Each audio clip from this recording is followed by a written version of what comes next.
सबका बहुत बहुत धन्यवाद, अभिनंदन, नमस्कार। हेलो, पंजाब बीजेपी ਅੱਜ ਸਾਡੇ ਜਿਹੜੇ ਪ੍ਰਦੇਸ਼ ਦੇ ਪ੍ਰਭਾਰੀ ਵੀ ਹਨ ਨਾਲ ਰਾਸ਼ਟਰੀ ਮਹਾਮੰਤਰੀ ਤੇ ਸਾਡੇ ਵੱਡੇ ਭਰਾ ਸ਼੍ਰੀ ਦੁਸ਼ਯੰਤ ਕੁਮਾਰ ਗੌਤਮ ਜੀ ਉਹ ਪੰਜਾਬ 'ਚ ਚੰਡੀਗੜ੍ਹ ਦੀਆਂ ਬੈਠਕਾਂ ਤੇ ਆਏ ਸੀ ਤੇ ਇਹਨਾਂ ਦਾ ਅਸੀਂ ਅੱਜ ਦੇ ਇਸ਼ੂਆਂ ਤੇ ਤੁਹਾਡੇ ਨਾਲ ਸਾਰਿਆਂ ਨਾਲ ਗੱਲਬਾਤ ਕਰਨਗੇ ਤੇ ਵਿਸ਼ੇਸ਼ ਤੌਰ ਤੇ ਸਾਡੇ ਜਿਹੜੇ ਪੰਜਾਬ ਦੇ ਪ੍ਰਧਾਨ ਕਾਫੀ ਦਿਨਾਂ ਤੋਂ ਵੈਸੇ ਤਾਂ ਸਰਗਰਮਾ ਤੁਹਾਡੇ ਨਾਲ ਗੱਲਬਾਤ ਲਗਾਤਾਰ ਹੋ ਰਹੀ ਹੈ ਸ਼੍ਰੀ ਅਸ਼ਵਨੀ ਕੁਮਾਰ ਸ਼ਰਮਾ ਜੀ ਤੇ ਬੜੇ ਸਤਿਕਾਰਯੋਗ ਸਾਡੇ ਸੁਖਮਿੰਦਰ ਪਾਲ ਗਰੇਵਾਲ ਜੀ ਜਿਹੜੇ ਰਾਸ਼ਟਰੀ ਮੰਤਰੀ ਆ ਕਿਸਾਨ ਮੋਰਚੇ ਦੇ ਸਾਡੇ ਵਿਕਰਮ ਚੀਮਾ ਜੀ ਪ੍ਰਦੇਸ਼ ਅਧਿਕਸ਼ ਕਿਸਾਨ ਮੋਰਚੇ ਦੇ ਪੰਜਾਬ ਦੇ ਤੇ ਸਾਡੇ uncle Swaran Singh ji retired IAS officer ਤੇ ਬੁੱਧੀਜੀਵੀ ਸੈੱਲ ਦੇ ਕਨਵੀਨਰ ਤੇ ਮੈਂ ਹੁਣ ਚਾਹੂੰਗਾ ਕਿ ਸਿੱਧੇ ਦੁਸ਼ਯੰਤ ਜੀ ਅੱਜ ਦੇ ਵਿਸ਼ੇ ਤੇ ਗੱਲਬਾਤ ਕਰਨ। ਧੰਨਵਾਦ।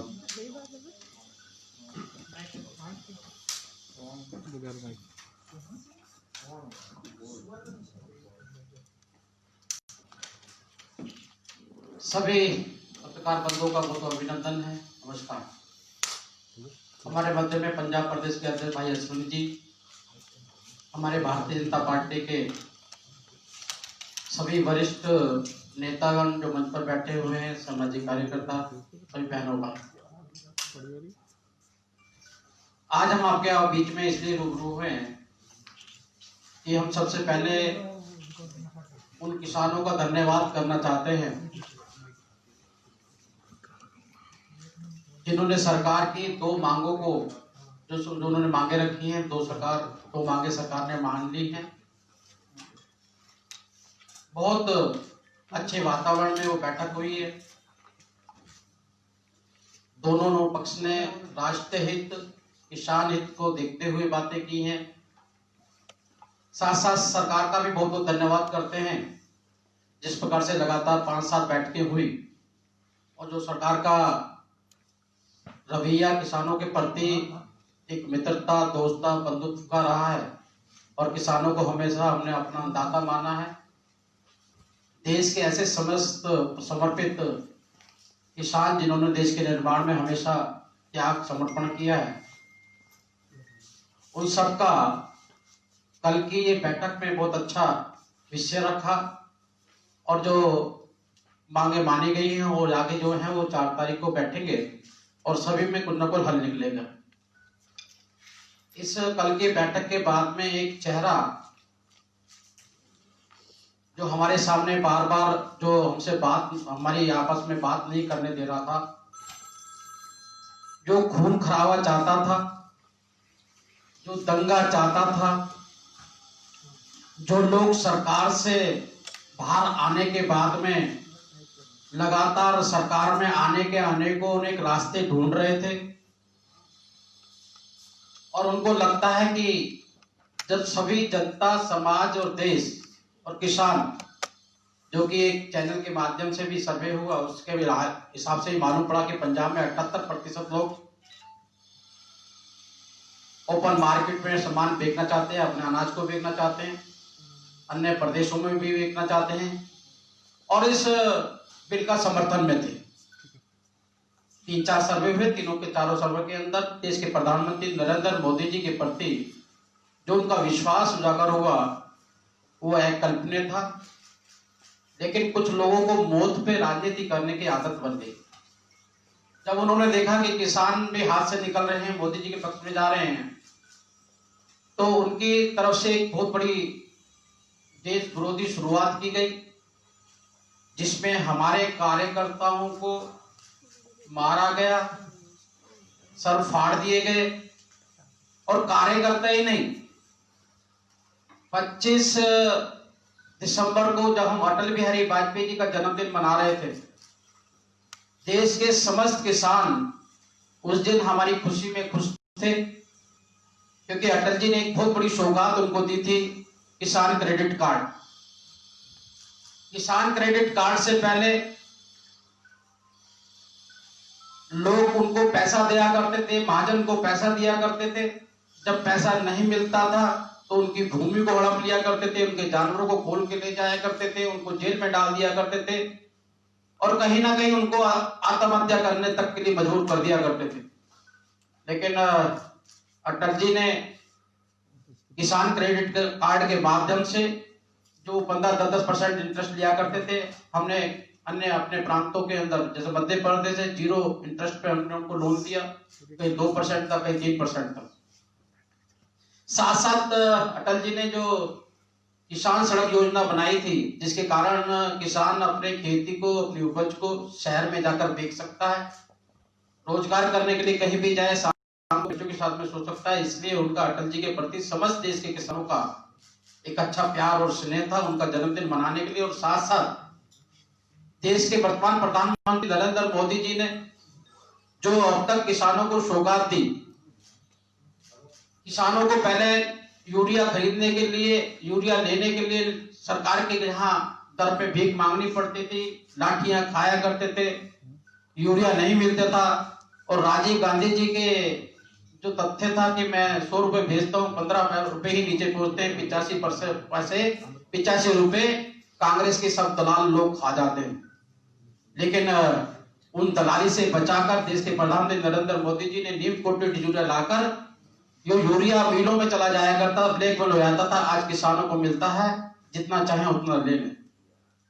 और यही नहीं, इसके साथ देश के प्रधानमंत्री ने हेल्थ सॉइल कार्ड, किसान को मालूम पड़ जाए कि उसकी मट्टी के अंदर, भूमि के अंदर क्या क्या चीज कम की है और क्या ज्यादा है, उसको देखकर वो अपने किसान अपनी खेती को अच्छा कर सकता है। किसान बीमा योजना के अनुसार पहले कभी किसानों के खेतियां बाढ़ अनेकों ने कारणों से सब पूरा गांव जब उजड़ जाया करता था, खेती खराब हो जाए, जब उनको मुआवजा मिलता था। लेकिन प्रधानमंत्री जी ने बीज बोने के बाद थोड़ा खड़ा हो जाने के बाद बीमा, मंडी में जाने से पहले खराब हो जाए उसका बीमा, हर कदम पर उनको सुरक्षा प्रदान की। इसलिए देश के प्रधानमंत्री जी के प्रति भी जो उनकी श्रद्धा थी, और सबसे बड़ी जो छोटी छोटी पूंजी के लिए जो किसान आत्महत्या करता था, किसान सम्मान निधि जो लगातार 2019 से हम दे रहे थे, वो एक मुफ्त राशि 25 दिसंबर को देश के प्रधानमंत्री जी के माध्यम से किसानों को गई। 9 करोड़ किसानों को 18,000 करोड़ हमने धनराशि सीधे बिना कोई कटौती के, बिना किसी दलाल के हमने किसानों के खातों में पहुंचाई। ये सब किसान भाई हमारे सब धरने पे बैठे, वो बने उनके प्रधानमंत्री का उद्बोधन सुनने के लिए बैठे थे, अटल जी के जन्मदिन पे बैठे थे। लेकिन उन किसानों पर किस प्रकार से कातिलाना हमला किया गया, अनेकों ने कार्यकर्ता और किसान हमारे घायल हुए। मैं धन्यवाद करना चाहता हूं अपने प्रदेश के अध्यक्ष जी, और हौसला अफजाई ही नहीं, साथ साथ मैं उन कार्यकर्ताओं को भी नमन करता हूं जिनके घर के बाहर तरीके से असामाजिक तत्वों की तरह से उनके घर के बाहर बैठे हुए थे, उनको परेशान कर रहे थे, तकलीफ कर रहे थे। इस सारे क्रम में आपने कहीं ना कहीं देखा होगा यहाँ की पंजाब की पुलिस कांग्रेस पुलिस के तहत से काम कर रही थी। बहुत बड़ा हमारे दुखदाई है, और हद तो जब हो गई कि हम इतिहास को खोल के देखें, ये कांग्रेस हमेशा कत्लेआम, मौत, लाश, उस पर राजनीति करने वाली कांग्रेस। देश एक अखंड भारत था, लेकिन जवाहरलाल नेहरू जी को प्रधानमंत्री बनाना था, इसलिए देश के टुकड़े कर लाखों लोगों को कत्लेआम कर पंजाब के बॉर्डर पे, जिस प्रकार से पाकिस्तान से हमारे सिख भाई बंधु सभी लोग जब पंजाब में अपने में आए, उनकी हालत देखने वाली थी, जब जाकर जवाहरलाल नेहरू देश के प्रधानमंत्री बने। 84 के अंदर बड़ा पेड़ गिरता है तो धरती दहलती है, ये कहकर हमारे हजारों सिखों भाइयों को कत्लेआम इस कांग्रेस सरकार ने कराया। आज भी उनको ऐसा लगता है कि आज भी हम कत्लेआम कर पुनः केंद्र सरकार को अस्थिर कर सकते हैं और केंद्र सरकार में बैठ सकते हैं। इसलिए उनके सांसदों द्वारा ये कहा है ना कि 1 तारीख को देखना हम लाशों के ढेर लगा देंगे, लेकिन मैं धन्यवाद करता हूं इन किसानों का, इन राष्ट्रीय भक्तों का, सबका, अपने कार्यकर्ताओं का। उन्होंने बड़ी सहनशीलता से घर घर जाकर इस बात को बताया और कहा, और हम इसके विरोध भी एक अभियान चलाने वाले हैं। ये कांग्रेस का कातिलाना चेहरा, लाशों के ढेर पर राजनीति करना, ये जनता को हम बताने वाले हैं। जनता के बीच में हम जाएंगे कि आज कांग्रेस की जो जमीन खिसक चुकी है, वो कहीं ना कहीं किसान के कंधे पर रखकर, लाशों को ढेर लगाकर, फिर वो 85 पैसे मलाई खाने का सपना ये लोग देख रहे हैं। साथ साथ मैं धन्यवाद करना चाहूंगा जो देश के प्रधानमंत्री नरेंद्र मोदी जी ने अभी, कांग्रेस बार बार कहती रही कि गरीबी हटाओ का नारा देकर कभी गरीबी नहीं हटाई और गरीबों का शोषण किया, चाहे वो दलित हो, किसान हो, मजदूर हो, और खासकर दलितों के एक नहीं, मनरेगा के 2 करोड़ ऐसे कार्ड जो गरीब लोग के पास वो पैसा जाना चाहिए था, 2 करोड़ बोगस राशन कार्ड और मनरेगा कार्ड हमने पकड़े आधार कार्ड से जोड़कर। 5 करोड़ राशन कार्ड जिनके द्वारा गरीब आदमी सस्ता अनाज लेता है, अपना पेट भरता है, ऐसे लोग उन्होंने पाल रखे थे। ऐसी छात्रवृत्ति के मामले के अंदर करीब करीब 65 लाख छात्रवृत्तियां जो बच्चे भी वहां पर नहीं होते थे, उनकी बोगस तरीके से ये प्राप्त कर खा जाया करते थे। और जिसका उदाहरण आपके सामने आज मिलता है कि केंद्र सरकार ने इन गरीबों के उत्थान के लिए, इन दलितों के उत्थान के लिए जो 1100 करोड़ से बढ़ाकर 6000 करोड़, 5 गुना हमने छात्रवृत्ति की है। जो डॉक्टर भीमराव अंबेडकर जी ने कहा था, शिक्षित बनो, दलितों को शिक्षित बनाने के लिए हर घर के बच्चे को, जिनके माँ बाप भी अनपढ़ है, उनको स्कूल तक पहुंचाना, पोस्ट मैट्रिक स्कॉलरशिप को बढ़ाकर विदेश में भी वो शिक्षा लेना चाहें, उसकी भी सुविधा मुहैया कराना। साथ साथ सरकार ने, देश के प्रधानमंत्री जी ने, जो अनुसूचित जाति वर्ग के गरीब रेखा से नीचे के लोग हैं, जो सीरियस बीमारियां हैं, हार्ट अटैक है, ब्रेन हेमरेज है, किडनी, ऐसी बड़ी बड़ी बीमारियां जिनके कारण वो मर जाते हैं, इलाज नहीं हो पाता, वो किसी भी सरकारी हॉस्पिटल से इलाज कराकर वहां से लिखवाकर उनको जो पैसा चाहिए, 1 हफ्ते के अंदर, जिस समय वो लिख कर देंगे, 1 हफ्ते के अंदर 2.5 लाख से 3.5 लाख तक का जो भी बजट उनका होगा, उस हॉस्पिटल को पहुंचा दिया जाएगा। गरीब को गरीबी की तरह कारण नहीं मरने दिया जाएगा। ऐसी अनेकों सुविधाएं, आयुष्मान कार्ड सभी लोगों के लिए। मैं भी उत्तराखंड होकर आया था। उत्तराखंड हमने तो गरीबी रेखा के नीचे केंद्र रखा था, लेकिन उत्तराखंड ने ए से लेकर जेड तक सब गरीबों, सभी के लिए, गरीब हो या अमीरों के लिए, उनके लिए आयुष्मान कार्ड रखा है। ऐसे अनेकों सुविधा केंद्र सरकार ने रखी, लेकिन पंजाब में वो लागू नहीं होती, और उसी के कारण लागू ना करे अलग बात है। लेकिन अभी जो बजट पंजाब सरकार को दिया गया है, जो शेड्यूल कास्टों की पढ़ाई और लिखाई के लिए था, 39 करोड़ रुपए की फाइल ही नहीं मालूम है कि वो स्कॉलरशिप का पैसा कहां है। कांग्रेस सरकार जवाब नहीं दे पा रही उसका, कहां पैसा खा गए, कैसे पैसा खा गए। आखिर कांग्रेस की भूख पैसा खाने की और सरकार और सत्ता में आने की, ये कहीं ना कहीं गरीबों के खून से लथपथ है, उनके हकों को मारकर है। आज आपके माध्यम से हम जनता के बीच में जाने वाले हैं, और जनता के बीच में जो कांग्रेस का असली चेहरा है, जिस प्रकार से वो खून खराबा लाश से बचाकर शासन में आने चाह रही है, उसका भी हम पर्दाफाश करेंगे। बहुत बहुत धन्यवाद। आपने कोई पूछना है तो पूछ सकते हैं। सर, वो कौन व्यक्ति है जो इसको सिरे नहीं चढ़ने देना चाहता था वार्ता को, और जो खून खराबा करना चाहता था? जिस कांग्रेस ने कहा है कि हम लाशें बचा लेंगे, आपके मीडिया के नाम से सोशल मीडिया में मालूम पड़ा है, आपको मालूम है सर। गौतम जी, आपने बोला स्कॉलरशिप की, आपने बात की है कि 39 करोड़ रुपए की जो फाइल है वो पता नहीं लग रहा है अभी कहाँ पे है, और आपने बोला भी 65 लाख की वो बॉक्सा जो उन्होंने मतलब स्टूडेंट की भर्ती की थी। इतना बड़ा स्कैंडल हुआ है, आपका जो पहले मंत्री है सांतवारी, वो भी आवाज उठाते रहे हैं, केंद्र सरकार का पैसा है, फिर केंद्र सरकार कार्रवाई क्यों नहीं कर रही उन लोगों पर? अरे कार्रवाई कर रही है, ये लोकतंत्र है, लोकतंत्र में जनता को भी बताना पड़ता है, हम जनता को भी बता रहे हैं और कार्रवाई कर रहे हैं। कोर्ट में केस गया है कि फाइल आपको बुझा देंगे। जी सर, कल गवर्नर साहब से मिल के आए हैं बीजेपी का डेलीगेशन। गवर्नर साहब का एक प्रेस नोट भी आया है जिसमें साफ तौर पे सरकार से भी जवाब मांगा है और डीजीपी पंजाब से भी जवाब मांगा है। जो टावर्स पंजाब में 1600 से भी ज्यादा टावर जो डैमेज हुए और उन पर एक समन भी किया है कि भी सरकार जवाब दे सके। ये अच्छा विषय आपने मेरे पूछा, मेरे ध्यान में भी था। देखिए सवाल 1600 टावर का नहीं है, सवाल आज के पंजाब के बच्चों के भविष्य का है, क्योंकि सभी लोग नेट से ही काम कर रहे हैं, ऑनलाइन पढ़ाई भी चल रही है। मुझे लगता है कि वो भी एक हिस्सा है पंजाब के गरीबों को परेशान करने का, दलितों को पढ़ाई लिखाई से वंचित करने का। ये बहुत भत्सनीय है और सरकार, जैसे पहले मैंने भी कहा है कि जहां की पुलिस जिस प्रकार से रवैया कर रही है वो पंजाब कांग्रेस की तरह रवैया कर रही है। अगर रोकती तो उसको रोक पाती। ये प्रॉपर्टी किसी की नहीं मानकर समाज के लिए थी, समाज के काम आ रही थी। और जिस प्रकार से आज विद्यार्थियों को सबको पढ़ाई में परेशानी हो रही है, इसके लिए कांग्रेस जिम्मेदार है। एक एक कर बोलूँ जी। आप उधर देख रहे थे। हाँ मेरा सवाल ये है कि आपने बोला है कि हम जनता में जाएंगे जी। सारी पार्टियों का, सियासी पार्टियों का टारगेट एक ही है कि 2022 की चुनाव। आपका भी यही टारगेट होगा, मान के हम चलते हैं, क्योंकि मानना ही पड़ेगा ये चीजें।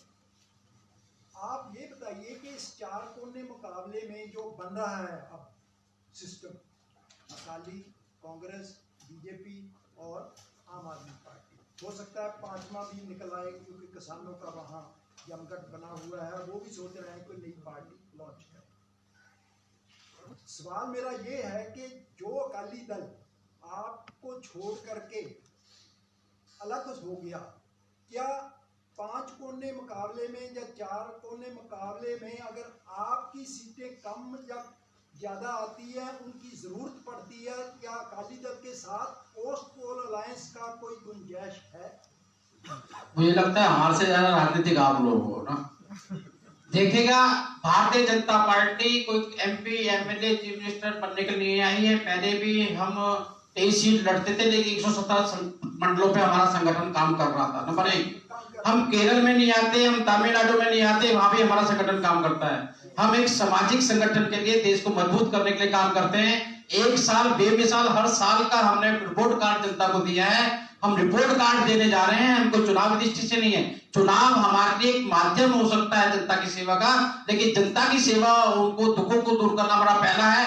जो आप दृष्टि बोल रहे हैं वो अनेक राजनीतिक दल की तरफ से बोल रहे हैं, हमारी दल की तरफ से हम खाली जनता की सेवा के लिए काम पैदा हुए। कोरोना के अंदर जिस प्रकार से स्टे एट होम बोला गया, सभी कांग्रेस के अनेक दल के लोग बिना मोदी जी का पालन किया, उन्होंने स्टे एट होम रहे बेचारे। लेकिन हमारे कार्यकर्ता गरीबों के घर पर जाकर खाना देना, उनको बुजुर्गों को मेडिकल फैसिलिटी देना, उनको पीपी किट जो हम बनाते भी नहीं थे, आज हम करीब पीपी किट हम बना ही नहीं रहे। चाइना के बाद 2nd नंबर पे हम जो सप्लाई हम दे रहे हैं।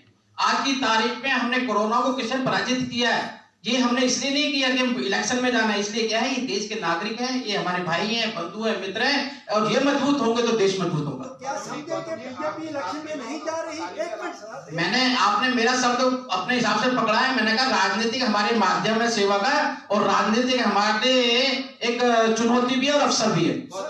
जैसे अकाली दल आपकी सहयोगी पार्टी रही है, लेकिन पिछले दिनों जैसे ही पंजाब गवर्नमेंट ने आपके जो लीडर है उनको सिक्योरिटी दी, तो सबसे ज्यादा विरोध अकाली दल कर रहा है उस चीज का कि बीजेपी को सिक्योरिटी क्यों दी जा रही है, क्योंकि वो तो आपकी सहयोगी पार्टी रही है।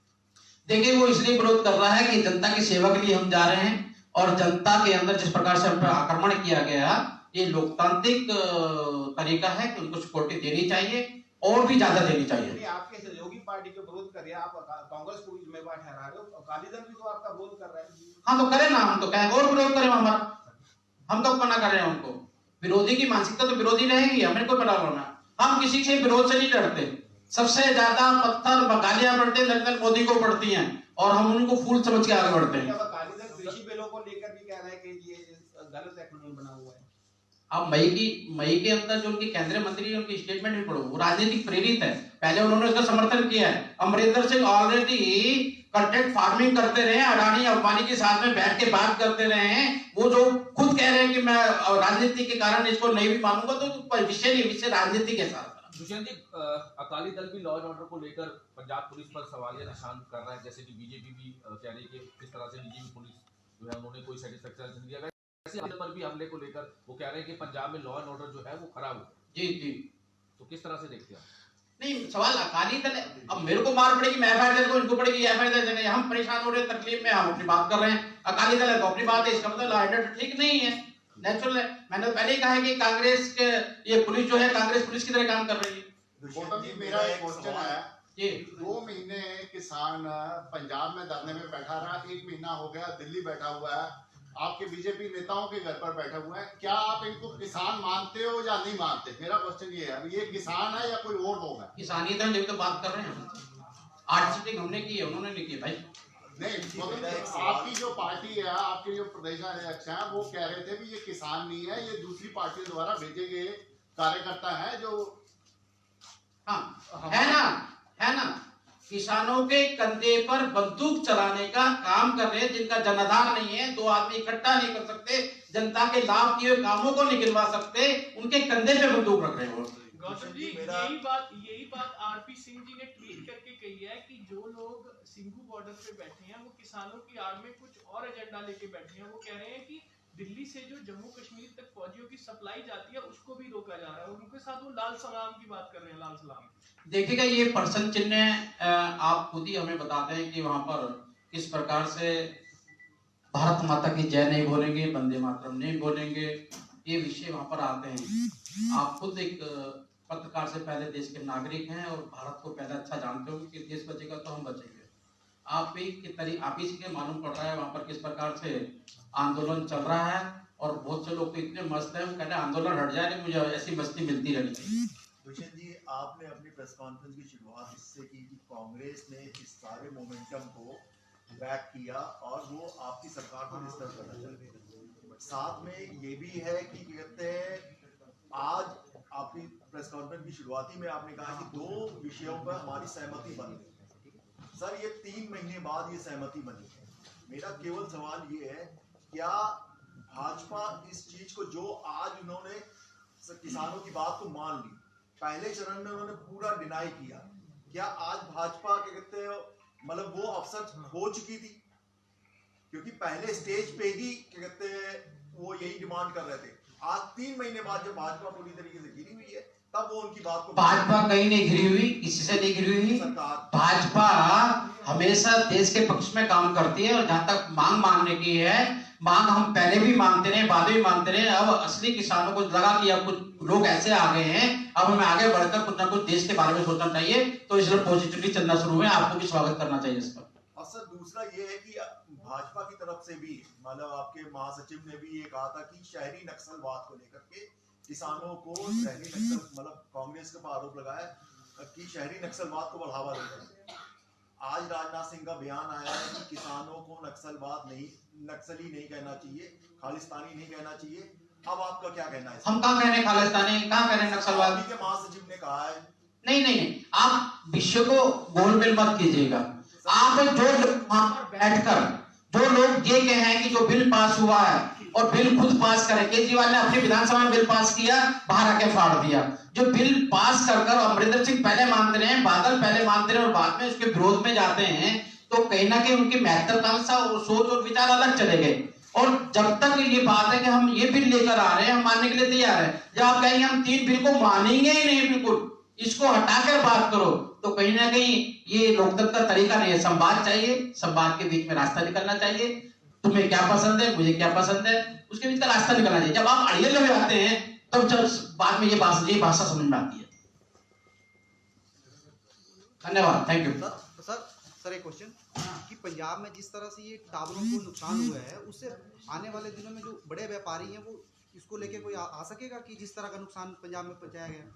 ये चिंता का विषय है। आप व्यापारी की सोच रहे हैं, मैं बच्चों के भविष्य की भी सोचता हूँ, जो ऑनलाइन पढ़ाई कर रहे हैं, उनका भविष्य पहले है कि जो बच्चा आज छोटे से पहली क्लास से, नर्सरी से लेकर ऊपर तक ऑनलाइन कर रहा है, आज उनको नौकरियां चाहिए, कहां से खोलेंगे वो वेबसाइट को, कहाँ से प्राप्त करेंगे? आज किसी का इंटरव्यू होगा, किसी का टेस्ट होगा, किसको स्कूल जाना है, किसी को कॉलेज जाना है, किसी को एडमिशन लेना है, सब अव्यवस्था को खराब करने की जिम्मेदार कांग्रेस है। सबका धन्यवाद।